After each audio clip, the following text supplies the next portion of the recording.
Not dividing it initially between teams, just your take on the day.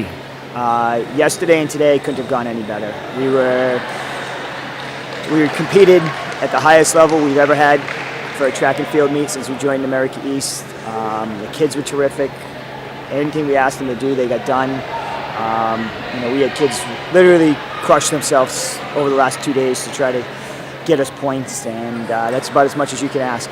I know when we talked probably a couple of years ago about where we were in America East, you talked about building depth. I've got to think with the women stepping from 7th up to 5th, with the men stepping up to 2nd, that we are developing that depth. Do you think the performance today kind of is a little bit of a measuring stick of how far we've come? Yeah, absolutely. I mean, right now Albany is so good. They're one of the best teams in the Northeast. Would probably be the best team in New England if they were in New England. So for us to finish second is terrific. We had a heck of a weekend, and we scored in almost every event. I think there was only 1 or 2 events the men didn't score in, and the women we missed a few events. But sitting out Kirsten would have taken care of most of those events. So we're right where we hoped to be a few years ago. Is this a reflection of depth rather than one spectacular performer? Yeah, I mean, when you're talking about 20 events, in a track and field championship meet, you need a lot of bodies. you need at least 20 or 25 kids that can score for you, in a variety of areas, and we're getting real close if we're not there, in that. So we're very pleased. Seemed like on the men's side, you talk about, depth, and you want everybody to have a good day on the same day. It seemed for the most part that nobody had a bad day, that most people had good days on the same day.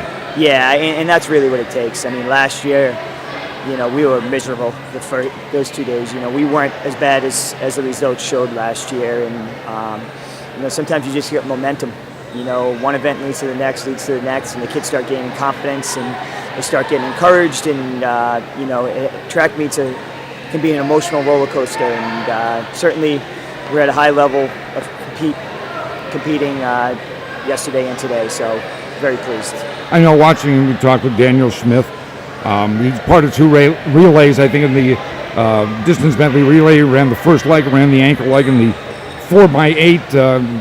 Turned in a terrific performance as well in the 1,000. I don't know whether other people feed off him specifically, but in some ways I saw him kind of reflecting the mindset of this team. Yeah, it definitely reflected it. We had so many kids that ended up running 3 races with him, and Sean, and Jackson ran 2 races. Paul ran 8,000 meters. There's so many kids that had to do so much for us, and that's the way you have to be at a championship meet. All year it's we don't really do that to the kids, but when we get to this meet, it's all hands on deck. I know on the women's side,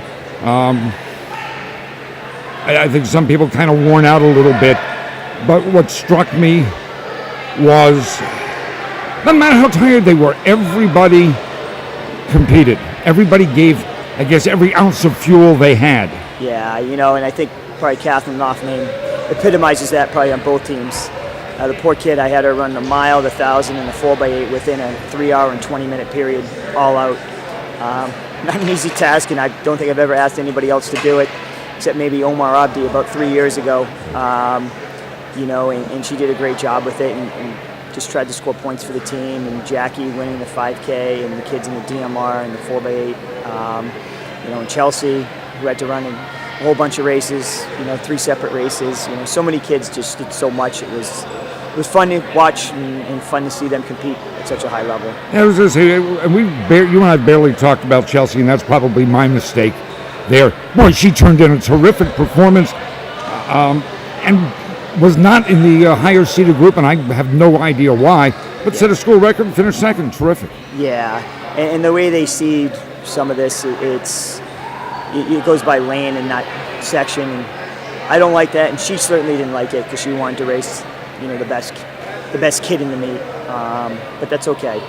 She got second, went into 55 seconds for the first time, and certainly will run a lot faster once we get to the outdoor season. I was going to say, she turned in a terrific performance, real fast first 200, and then It looked like determination and willpower was the last 200. Yeah, and that's kind of how the 400 works when you want to run it fast. You got to run out and be uncomfortable for a long time. So, yeah, she did a great job. Gary, thank you. Thanks.